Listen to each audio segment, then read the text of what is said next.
Bismillahirrahmanirrahim. Alhamdulillah. Alhamdulillahirabbil alamin. Allahumma shalli wa sallim wa barik ala sayyidina Muhammadin fil awwalin wal akhirin. Shalli wa sallim wa barik ala sayyidina Muhammadin fi kulli waqtin wa hin wa shalli wa sallim wa barik ala sayyidina Muhammadin fil mala'il a'la ila amma ba'du. Bapak-bapak, ibu-ibu hadirin rahimakumullah. Alhamdulillah, malam ini kita bisa melanjutkan kajian hadis ahkam, hadis-hadis Sahih Bukhari, Sahih Muslim, al-muta'alliq bi ahkamil ibadah yang berhubungan dengan ibadah dan muamalah wal muamalah dan muamalah. Malam ini kita sampai pada hadis Sahih Bukhari nomor 636 dan Sahih Muslim nomor 602 dari sahabat Abu Hurairah radhiyallahu anhu. Wa an Abi Hurairah radhiyallahu anhu, dan saking sahabat Abu Hurairah radhiyallahu anhu qala dawu sapa Abu Hurairah qala dawu sapa an-nabi sallallahu alaihi wasallam, Nabi Muhammad sallallahu alaihi wasallam. Jadi tradisi ulama Ahlussunnah wal Jamaah kalau menulis nama Nabi maka disematkan di belakangnya doa sallallahu alaihi wasallam. Terkadang menggunakan doa alaihi salatu wassalam. Begitu juga dengan para sahabat ketika menulis nama-nama sahabat atau mengucapkan nama sahabat, sangat-sangat dianjurkan berdoa radhiyallahu anhu. Kalau perempuan radhiyallahu anha, kecuali Ali bin Abi Thalib. Kalau Ali bin Abi Thalib itu doa yang disematkan di belakang namanya karramallahu wajhah. Karena Sayyidina Ali itu sepanjang hidupnya tidak pernah melihat kemaluannya sendiri. Itu Sayyidina Ali. Kenapa ulama gencar Pak? Sangat-sangat menganjurkan umat Islam mengucapkan sallallahu alaihi wasallam, mengucapkan radhiyallahu anhu dan seterusnya, untuk menandingi dan menangkal serta meminimalisir doktrin kelompok Syiah. Orang Syiah itu kalau khutbah diwajibkan bagi para khatib untuk melaknat sahabat, namanya sabus sahabat. Menyebutkan nama sahabat, maka kalimat yang dibaca mereka laknatullah alaih, laknatullah alaih. Doktrin. Padahal di kalangan Ahlussunnah wal Jamaah sabtu sahabat, menghina sahabat, misui sahabat itu hukumnya dianggap keluar dari Islam, namanya murtad. Tahu murtad Pak? Tahu kan? Pernah murtad? Kita cuma tanya. Murtad itu keluar dari Islam, hukumannya lebih parah daripada orang kafir. Orang kafir kalau insya taubat masuk Islam tidak berkewajiban untuk mengganti yang sudah yang lalu.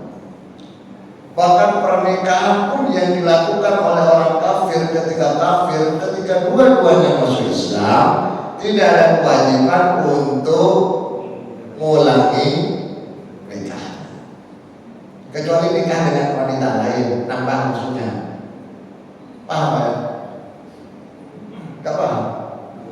Jadi kalau orang kafir suami istri kafir, kemudian masuk Islam dua-duanya, tidak perlu mengulangi akad nikah, kecuali dia mau nikah dengan wanita lain alias nambah, maka harus pakai akad baru karena orangnya berbeda. Kalau murtad, orang murtad ketika dia insaf selama setahun murtad insaf, maka mengqadai sholat selama dia bertahan. Kewajiban mengqadai amalan-amalan yang wajib selama bertahan, zakat, puasa.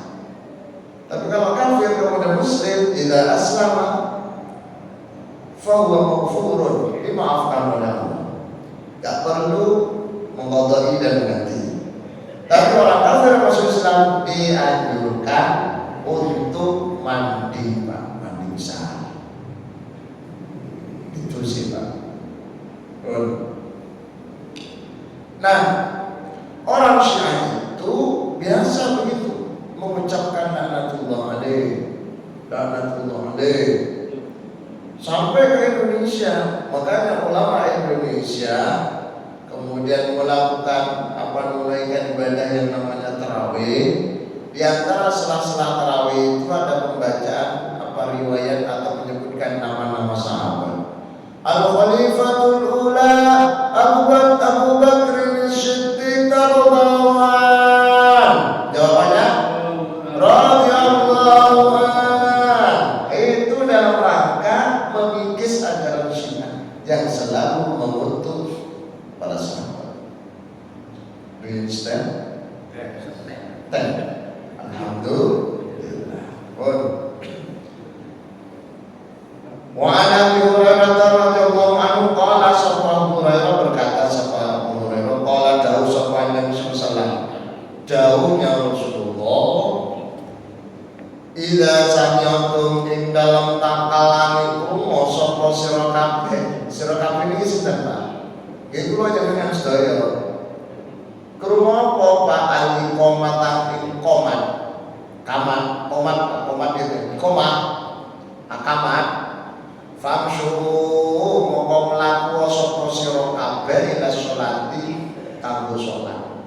Kalau panjenengan mendengar komat, segera datang ke sumber komat itu untuk menunaikan ibadah sholat berjamaah. Tapi kewajibannya dalam hadis ini, wa alaikum lan wajib ngatasi sira kabeh as-sakinatu utawi tenang. Tapi jalannya motornya harus tetap tenang, tidak boleh ngebut. Oh boleh kalau ngebut Pak, khawatir Berarti lorong badan sakit, sehingga ngomong sakit gak tahu lorong, gak tahu tiba. Panjenengan di jalan raya kalau ada orang anak-anak muda ngebut biasa dulu tahu tiba, lewat tiba tahu lorong. Wajib Pak tenang, jalan gak boleh lari Pak, walaupun jalan cepat. Saya waktu di Maroko dulu ke masjid itu biasa 5 kilo itu Pak, 10 kilo. Gak naik Pak, gak musim sepeda motor, gak musim sepeda motor Pak. Paling banter taksi dan bus, dan itu pun gak terlalu laku. Mereka suka berjalan, jalannya panjang berapa? Jalan. Ketika saya lama di Maroko kemudian pulang ke Indonesia, terbiasa jalan seperti orang Maroko, diketahui cari lekor belum. Gak usah mau kemana, kok cepet-cepet. Padahal saya jalannya santai karena sudah terbiasa jalannya panjang itu Pak. Ngefull kaki ini full karena hemat waktu. Gak boleh lari. Kenapa gak boleh lari Pak?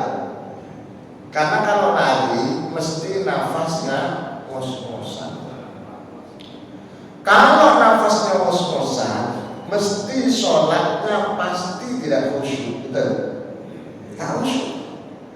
Padahal tujuan utama sholat itu adalah yang paling penting khusyuk. Sholat itu yang paling penting khusyuknya, bukan panjangnya bacaan, bukan pendeknya bacaan, bukan penampilannya. Walaupun penampilan penting, bacaan penting, tapi yang paling utama dan dapat pujian dari Al-Quran itu adalah orang yang khusyuk. Dengan baca surat Al-Mu'min. Qad aflahal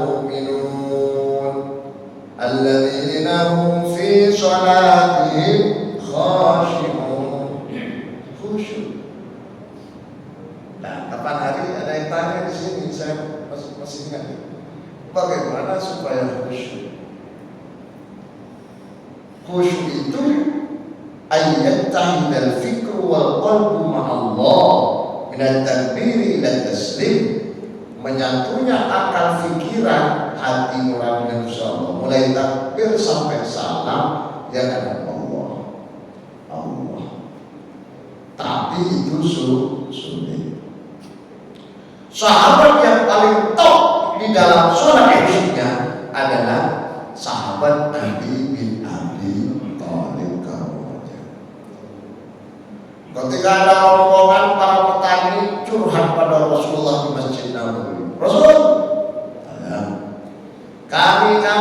kita ini adalah petani. Saat sholat gak pernah khusyuk. Allahu Akbar, ingat pohon kurma waktunya panen. Allahu Akbar, ingat pohon anggur waktunya nyiram.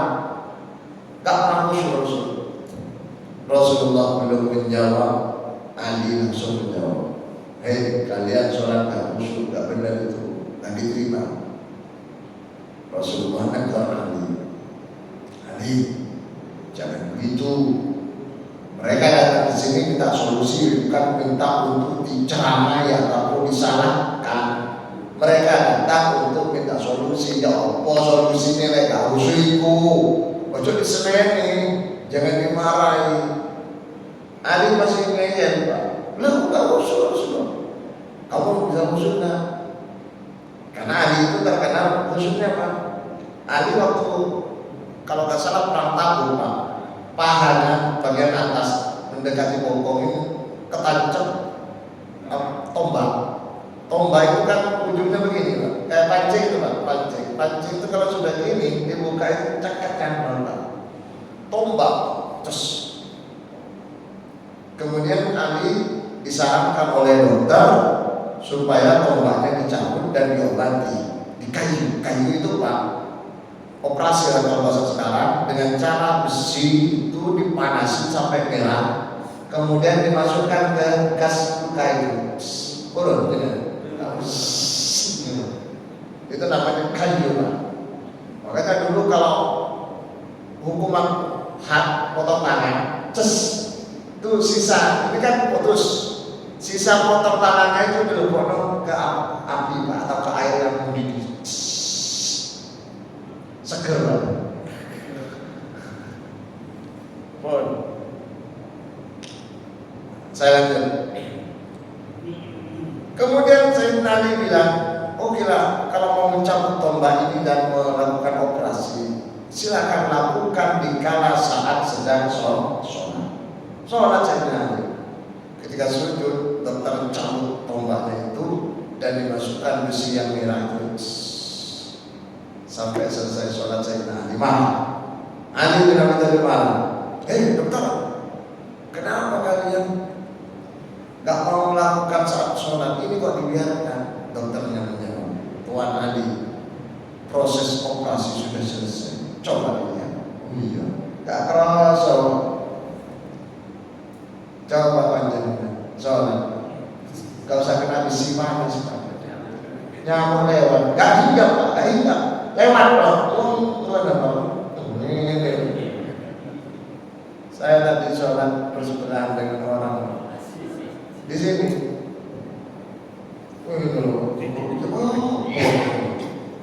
Sholat balik terus sholat kamu nanti penjelasan. Kemudian karena Ali itu hebat sholatnya, Pak, oleh Rasulullah dites, Ali silakan kau sholat, kalau khusyuk saya akan berikan surga. Cerita-cerita semacam ini tidak ditemukan dalam kitab-kitab hadis, Pak, hanya ditemukan dalam kitab-kitab sejarah tarikh. Kita tahu bahwa kitab sejarah, kitab tarikh itu lebih tua daripada kitab-kitab hadis. Ali dites sholat, Pak, 2 rakaat, Allahu Akbar, 1 rakaat khusyuk. Rakaat 2 setelah Fatihah surat rukuk, Allahu Akbar, sami Allahu liman hamidah. Ali langsung keretak hatinya. Alhamdulillah, saya lulus sholat khusyuk, berarti saya berhak untuk mendapatkan hadiah surga. Cuma bingung surga, wow, sholat Rasulullah kata Ali kalau ingin serban nggih Rasul. Lah awakmu dhewe gak iso khusyuk 100%. Wis ngelokno. Wah, ini penting Pak, penting. Kula jenengan saya lek saged aja ngurus salate wong. Urus salate dhewe durung tepat. Kula yakin kula jenengan saya durung 100% tepat. Lah ustaz kiai ini durung tepat apalagi jamaah. Tapi yang penting tidak ada niatan untuk tidak tepat, tidak masalah. Ini yang penting. Kita semua walaupun sholatnya belum 100% tepat, bagus, tapi tidak boleh ada niatan sholat tidak baik. Ngaji, ada yang bagus ngaji baca Quran, ada yang kurang bagus. Bagaimana hukumnya orang baca Quran kurang bagus, kurang tepat, kurang tertib, kurang benar? Kalau bacanya dia tidak ada niatan untuk tidak benar, itu tidak apa-apa. Bahkan pahalanya dapat 2. Kalau lancar, oke lancar. Maqra al-Quran, wa huwa mahirun bihi, ma'as-safaratil kiramil barah. Orang yang baca Quran lancar, tertil, dia akan ditemani oleh malaikat-malaikat yang mulia. Wa man qara'ahu wa yata'ahu bihi wa huwa 'alaihi syaqqun. Orang yang baca Quran, dia terpatah-patah, dia kesulitan baca, tapi tetap baca. Falahu ajran, dia dapat pahala 2 kali lipat dari yang lancar. Pertanyaan, enak lancar atau gak lancar? Kalau gak lancar murah, tetap enak lancar. Pun Sayyidina Ali ditegur kali, kau sendiri tidak bisa khusyuk. Terus gak nopo Rasulullah, kata Sayyidina Ali.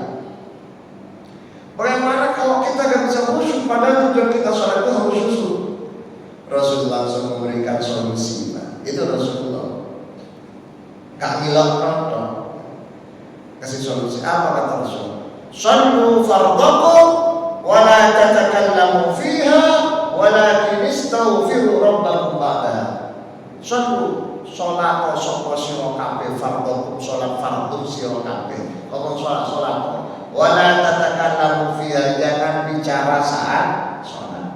Ojo ngomong wae sholat, ojo ngomong. Walakin istaghfiru rabbakum ba'daha, namun selesai sholat ojo langsung pulang, disuruh baca istighfar minimal ping Astaghfirullah, astaghfirullah, astaghfirullah. Itu istighfar paling pendek. Disempurnakan astaghfirullahaladzim, astaghfirullahaladzim, dan seterusnya, dan seterusnya. Yang paling pendek tadi itu astaghfirullah, astaghfirullah. Pendek lagi Pak, astor, astor, astor. Itu jajan Pak, itu istighfar. Gak boleh astor itu. Paling pendek astaghfirullah, gak boleh astor Pak. Apa dengan as, gak boleh Pak. Macam-macam. Beda dengan kalimat tauhid. Kalimat tauhid itu Pak, kalau dibaca dengan khusyuk, la ilaha illallah, la ilaha illallah. Nanti kalau sudah orang apa yang sering khusyuknya, illallah, illallah, illallah, terus Allah, huwallah, huwallah, huwallah, lama-lama hilang Pak. Ngapuni itu bukan ngantuk, saking apa ya? Saking asiknya. Iya. Jadi membaca rangkaian dari la ilaha illallah dan pahala. Tetapi kalau baca hunya tok gak ada rangkaiannya, gak dapat Pak. Mari kita baca kalimat tauhid bersama-sama. Afdhalul dzikri fa'lam annahu Gak boleh kalau itu. Harus ada rangkaian la ilaha illallah. Allahu la ilaha illa hu. Ada hu di situ. Allahu la ilaha illa hu. Allah tidak ada Tuhan yang patut disembah, yang wajib disembah kecuali hu dia adalah Allah. Al-Hayyul Qayyum. Udah gak apa-apa, saya penting istighfar. Maka kata Imam Ghazali itu, orang wiridan istighfar selesai sholat, kata Imam Ghazali, Pak, bukan untuk apa istilahnya macam-macam tambahan-tambahan, bukan, tapi permintaan maaf pada Allah karena sholatnya tidak khusyuk. Kan perintah sholatnya khusyuk, berhubung gak khusyuk, disuruh baca istighfar, suruh baca istighfar. Mulai Imam ngajak istighfar dengan bila mau coba wiridan dewi. Ndak Ustaz, aku punya wiridan dewi lama-lama bisa miber. Nanti selesai barang-barang mari kabre dengan nambah wiridan tak apa. Nanti putus istiqomahnya. Enggak. Dan saya ilustrasikan begini dalam fikih. Orang yang biasa sholat berjamaah di masjid, istiqomah di Nurul Islam, suatu saat orang itu sakit, gak bisa ke masjid, maka orang itu selama dia sakit, walaupun gak ke masjid, tidak dapat pahala sholat berjamaah. Jelas begini? Orang yang biasa baca Yasin selesai maghrib sampai isya, Yasin. Satu saat kok ada kajian kita, kajian ilmu majelis ilmu, dia tidak baca Yasin, mengutamakan mengikuti kajian, dia dapat pahala tetap seperti baca Yasin. Kenapa? Karena posisi kajian, posisi ilmu di atasnya bacaan tadi, sehingga putus. Yang putus gimana? Biasa baca Yasin, kok ngantuk, turu, itu putus istiqomahnya. Orang biasa tahajud, Pak, kok gak tahajud karena ngantuk, putus. Tapi kalau gak tahajud dikarenakan kesiangan akibat dari kecapean kerja, gak putus, Pak. Bahkan boleh dikok. Pun saya balik pada hadis. Wa alaikumus sakinah. Perintahnya ketika berangkat ke masjid itu suruh tenang. Tenang Pak ya, sakinah. Sakinah itu hati Pak, tenang. Bukan tenang-tenang Pak, beda ya. Tenang dengan tenang-tenang. Mas, kenapa? Kan bisa si merokok Pak, santai. Tenang dulu. Katanya pengajian kemarin suruh tenang-tenang. Bukan, saya tidak bilang tenang-tenang, suruh tenang. Tenang itu tetap berjalan walaupun pelan tapi pasti. Tenang itu hati, Pak. Hati, Pak. Makanya dari rumah itu harus dimantapkan, jangan sampai gelisah, jangan sampai susah, jangan sampai ada masalah, terutama jadi imam. Makanya mengapa ketika terjadi misalkan ada calon imam, semua memenuhi syarat, maka kemudian kalau sama semua nilainya, maka dilihat yang punya istri cantik. Yang punya istri cantik itulah yang paling berhak untuk jadi imam. Menurut versi pertama, cantik akhlaknya, cantik hatinya, cantik karakternya. Kenapa? Kalau istri itu cantik akhlaknya, suami berangkat ke masjid, panggil mama ya, boleh gak bapak? Mama, papa, mami, papi boleh, pipi, mimi boleh. Yang gak boleh mima jadi pipa, parang, gak boleh itu. Papa ke atau abi umi ya, gue abi ke masjid imam. Ya Pak, ya abi, macam lamun, wis sekusu, wis tak tunano, abi rezeki lancar sehat, penisong imami, tenang Pak.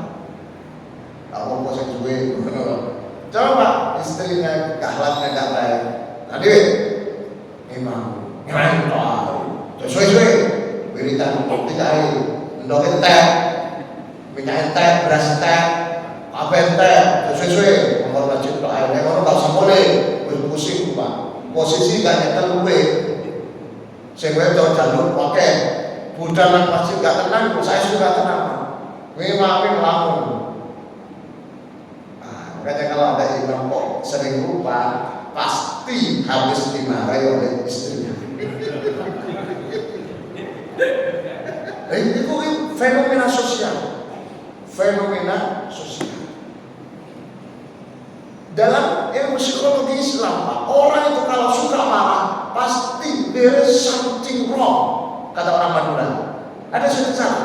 Mungkin dia belum makan, terus dibawa orang ke kamu toh, naik turun makan. Ini pun dari. Pokoknya mau mulai utang luwe mesti bawaannya kampung. Iya, tahlilan. Utangnya luwe. Sing dungo dawa, makal. Makanya jenengan lek diundang syukuran apa? Makno. Jangan saya kata. Pak, Pak, maaf. Enggak usah ada tahlil. Ya, ya kok. Berarti ngandalno dilarang turun mangan, tuang rumah baju putih tok. Langsung misu. Awas ya, ngono. Tadi. Mau ngene kok. Rabi apa? Kota-kota.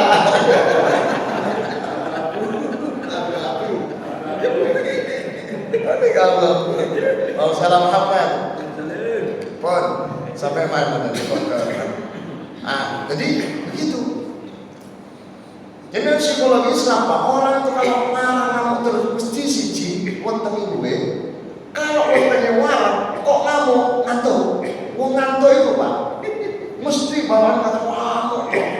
Ngantuk, nomor ngantuk. Nomor 3 gak duwe duit. Saya itu, gak duwe duit itu ngantuk. Nah itu 3. Kalau wontennya warang, posisi gak ngantuk. Duwe wakai itu senyum-senyum bahwa ini duwe akeh. Betul. Apa jadi? Waktu itu akeh santai, gak tahu ngamuk. Mungkin makanya dalam Islam Rasulullah Pak, ikut Rasulullah Pak. Gak pernah marah. Kecuali urusan agama. Urusan agama Rasulullah langsung Pak, perang Pak. Kau urus. Kata anak saya, kamu urus. Kamu Yus. Tapi kalau urusan pribadi, urusan panganan, urusan hari, nggak masalah. Rasulullah nggak marah. Itu Rasulullah. Balik sama hadis. Jadi perintahnya suruh tenang. Wal waqar sopan, suruh sopan. Artinya sopan, tetap etika tetap dijaga.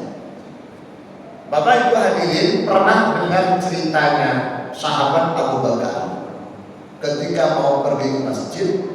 Dia terlambat berjamaah gara-gara dia tidak mau nyalip orang tua yang jalan menuju ke masjid juga. Abu Bakar kan orang tua Pak, standar dewasa. Di depannya Abu Bakar ada kakek-kakek tua, arahnya ke masjid juga. Abu Bakar demi menjaga kesopanan, beliau tidak mau nyalip. Berarti posisinya kalau sekarang kira-kira Pak dari arah pintu 2728an kira-kira begitu. Gak mau nyanyi. Coba bagaimana dulu Islam. Ada orang itu, minggir bang, susu. Geletek orang tua tadi saya diikuti oleh Abu Bakar dan belakang. Dikira mau sholat, cuma numpang lewat. Wah, kira mbah. Tak kira mau sholat ternyata numpang lewat. Setelah tahu Abu Bakar bahwa orang itu Nasrani non Muslim, Abu Bakar gak makal Pak. Kalau Muslim makal, kenapa dia tidak sholat? Tapi Muslim kan memang gak sholat. Setelah Abu Bakar masuk ke masjid, posisi Rasulullah sedang rukuk. Kenapa Rasulullah rukuk dalamnya? Karena ditahan oleh malaikat Jibril. Ini asal muasal sejarahnya. Abu Bakar spontan mengatakan Alhamdulillah karena masih mengikuti rukuk. Orang itu dianggap 1 rakaat. Kalau Abu Bakar baca alhamdulillah langsung takbir langsung rukuk. Jibril bisi-bisi pada Rasulullah, Muhammad bilang sama orang yang bilang alhamdulillah segala puji milik Allah, bilang sesungguhnya Allah mendengar pujiannya. Pujiannya orang itu, Allah mendengar pujiannya. Bahasa Arabnya sami Allahu liman hamidah. Sejak saat itulah Rasulullah tangi dari rukuk, bukan kalimat Allahu Akbar yang dibaca, tapi kalimat sami Allahu liman hamidah. Sampai sekarang. Dulu gak ada sami Allahu liman hamidah. Dulu sekolah adalah Allah. Nah, poin penting yang depan tadi itu Abu Bakar saking ingin menjaga kesopanan sampai beliau tidak mau menyalip orang tua. Untuk mengamalkan hadisnya Rasulullah, wal waqa, suruh sopan, tenang dan sopan. Mana tadi?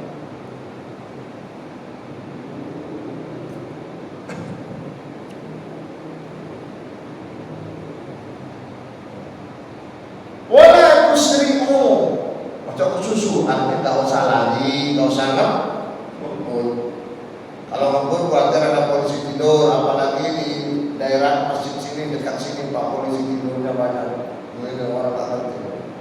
Kalau polisi tidur dikasih putih-putih, ngerti ini polisi tidur. Gak dikasih putih-putih Pak, langsung moro-moro mental, bojoi, lugur Pak.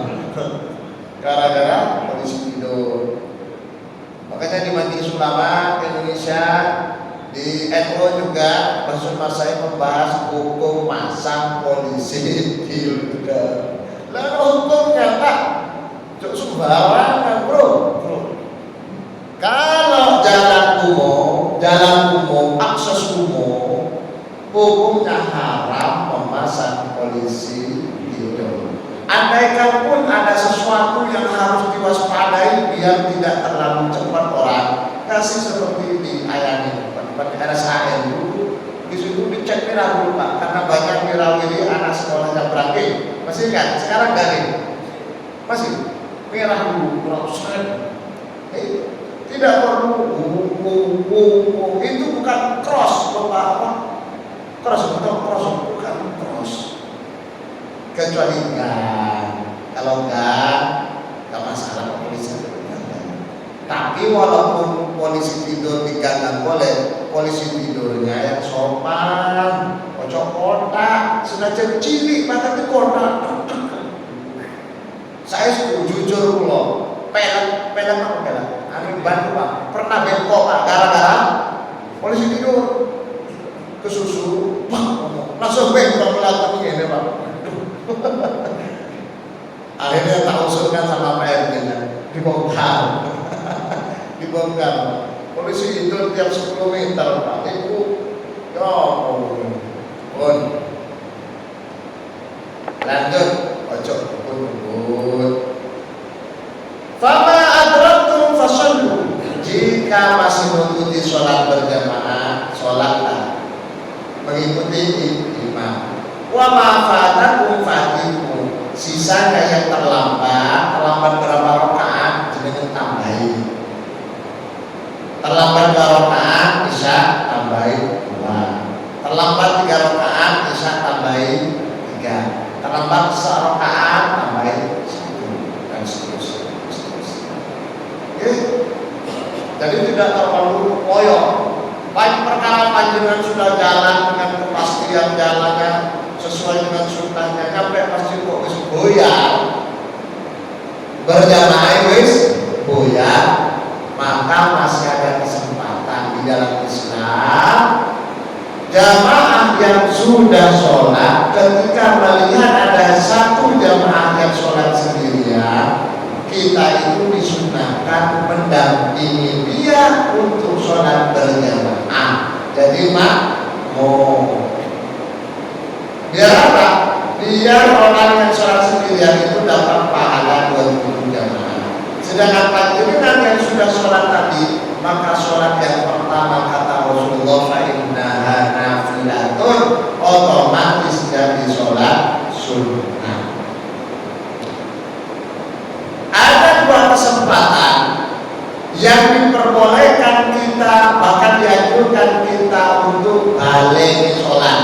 ulang sholat. Hukum asalnya ulangi sholat itu hukumnya haram, Pak. Dengan sudah sholat maghrib, sudah sah, sudah berjamaah, kok nganggur, Pak, daripada nganggur aku tak sholat maghrib lagi, itu hukumnya haram. Seperti kasus seorang santri ketinggalan sholat isya. Sholat isya berjamaah itu pahalanya 27. Santri ini malam itu tidak ikut sholat isya berjamaah, terpaksa sholat sendiri. Berapa kalau sholat sendiri, Pak? 1. Karena santri ini ingin mengejar waktu, santri tersebut sholat isya-nya diulang sampai 27 kali, biar sama dengan sholat berjamaah. Maksudnya cari pahala, tapi itu tidak boleh, hukumnya haram. Bolak-balik sholat yang sudah sah hukumnya haram karena dianggap kacalahu, bermain. Gak boleh, Pak, main-main dengan sholat, gak boleh. Kan berubah krimis, boleh udah terus batin. Aku tak batal sholatku, pepian dulu garing kau salinan. Ngomong itu batal, Pak, gak boleh karena dianggap main-main. Jangan kan sudah takbir, belum takbir cara fikih, belum takbir, Pak. Boleh udah tak batal sholatku, belum takbir, itu batal. Kenapa? Karena sholat itu nawa itu lillahi ta'ala wis udah gak udah terus. Ya apa solusinya le udah? Sholat kalau lebih cepat. Utawa PPH ini ambilin saya le ragu, Pak. Ragu. Sebab apa? Sebab ketika dengan sholat tidak boleh dibatalkan sholat yang hanya untuk mengambil pakaian. Berbeda kalau menyelamatkan orang, Pak. Contoh, kalau dalam kitab Baituri, Pak, syarat Fathul Qorib, kita sholat. Di tengah-tengah sholat pinggir sungai, ada orang kelelep, Pak, minta tolong, Pak, panjenengan wajib menolong itu tanpa membatalkan sholatnya tetap jalan. Itu namanya sholatul khauf darurat. Karena kaitannya dengan nyawa, keselamatan nyawa, darurat. Tapi kalau cuma bantu bahasa, orang pengen bahasa, gak apa-apa. Tidak sampai, tidak boleh membatalkan sholat. Wa ma fatakum fatihu, sempurnakan kekurangan. Muttafaqun alaih, hadis ini Sahih Bukhari, Sahih Muslim. Saya sering menyampaikan muttafaqun alaih itu hadis Sahih Bukhari, Sahih Muslim dari rawi sahabat yang sama. Itu muttafaqun alaih. Kalau sanadnya itu berbeda, walaupun di Bukhari ada, Muslim ada, tidak disebut dengan muttafaqun alaih. Paling banter disebut rawahu syaikhani, diriwayatkan dua guru hadis dua, siapa? Bukhari dan Muslim. Tidak bisa disebut muttafaqun alaih. Muttafaqun alaih gelar itu diberikan pada hadis yang diriwayatkan oleh Bukhari dan Muslim dari sanad jalur yang sama. Pertanyaan silakan. Yang mau tanya silakan. Enggak. Tadi habis sholat itu sebaiknya istighfar 3 kali minimal ya. Dia kebiasaan habis sholat alhamdulillah itu sebaiknya gimana? Nah, jadi memang merontok, Pak, tentang Indonesia. Misal saya ini insya Allah kurang lebih 36 negara yang pernah saya datangi, baik kuliah ataupun visiting profesor dan seterusnya. Hanya di Indonesia rata-rata ketika habis salam mengucapkan Assalamualaikum, alhamdulillah. Maksudnya aku ngerti orang itu bersyukur karena wis mari sholat, ngerti.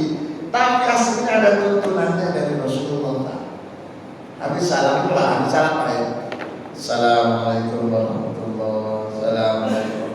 Versi riwayat yang paling sahih yang pertama, sahih semua, Pak, membaca asyhadu an la ilaha illa huwar rahmanur rahim.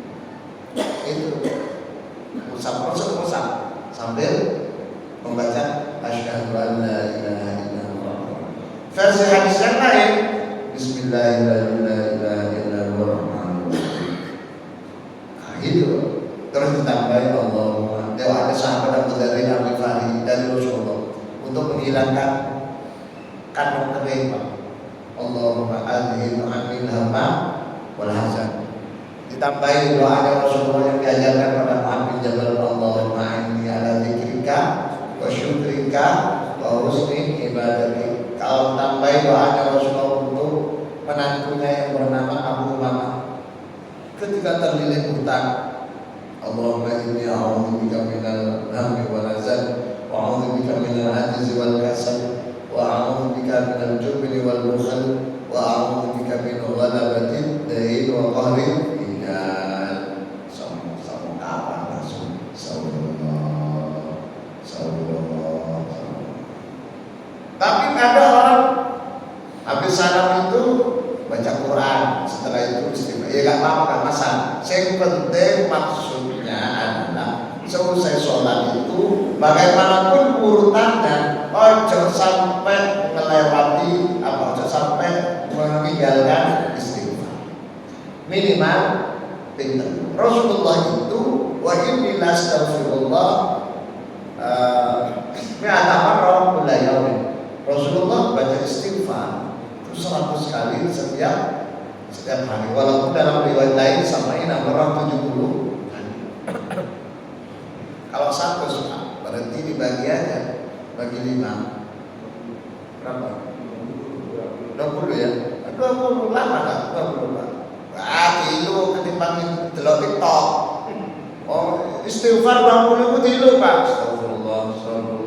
Mari TikTok rojak Pak. Apa sih itu loh? Apa ini Pak? Yang viral ST. Apa ST? Jangan, tak boleh ngomong begitu. Gak boleh siapapun gak boleh. Imam Ghazali mengatakan begini, Imam Ghazali Pak ya, itu Allah cuma menyampaikan, mulut itu yang keluar ucapan itu gambaran dari hati. Kalau hatinya baik, pasti ngomongnya baik. Itu rumus Pak. Rumus. Kalau hatinya tidak baik, pasti ngomongnya nggak baik. Oleh karena itu, panjenengan tidak perlu tanya itu orang baik enggak. Lihat omongannya. Lek senang iso, berarti hatinya elek. Nih, cuma aku ngomongin ini terkadang dimusuhi. Ya aku jadi saya ngapi ngono Pak. Padahal itu rumus Pak. Rumusnya, uang itu lek ngomong api mesti hati api, atau dibalik lek hati api mesti ngomongin api.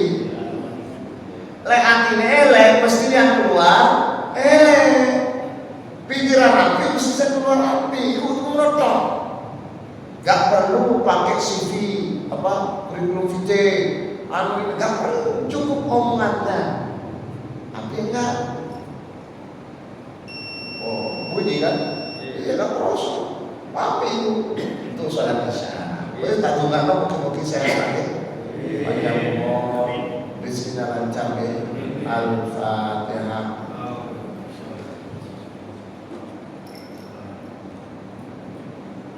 Diakhiri dengan pembacaan surat Al-Asr wal Asr bersama-sama. Bismillahirrahmanirrahim. Wa nasrina lil insani fi khusr illa